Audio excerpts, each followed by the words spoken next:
Determine the market need for the product. It's called a product market fit, and it means that the product at hand fits the needs of the market. It's one of the biggest aspects of marketing because that's what decides whether you will capture the market or go up in flames. And that information comes from market research about the needs of a customer. Without that, there is no way to gauge the success of your product, and sometimes that decides what the scope of your business is. There are a few ways to determine whether you can successfully sell your product at a given point in time in the market.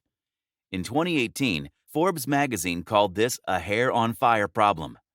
A market product fit indicator tells you that your product meets the needs of a customer like no other competitor does. Consider this number. If 40% of customers don't want your product to leave the market, you most likely have a hit in the bag. If the product is getting a lot of media coverage, or if you need to hire a lot more people to keep going, you have achieved product market fit. But the biggest physical indicator is probably where the products are disappearing from the store sooner than your ability to make them. You are doing well in terms of product market fit. The first step is to pick a category that is proven to be successful. When you enter a highly competitive market, you have more to lose because the established brands have already captured most of it. Your product won't work unless you plan on revolutionizing the business. Be sure to enter into a general space if you want low risk. In those general spaces, it will be easy to locate existing services and see what the customers are complaining about.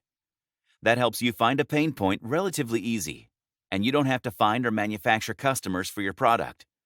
The second smart move is to make sure you listen to your customers. Before you start selling a product, make sure you create an outline of the experience you have. You need to understand the revenues in terms of the local and global markets for that product space. You must understand your competition, the life cycle of that market, and outline the target audience. These 4 things help you make more informed decisions. If you have existing customers, that's your third step. This happens when you have brand awareness and loyalty. There is no factor bigger than this one when it comes to selling a product. Your present customers are constantly being lured by a variety of options in the market.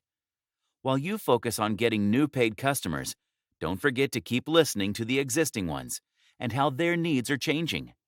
Keep their needs and financial capabilities in mind before changing strategies for new customers.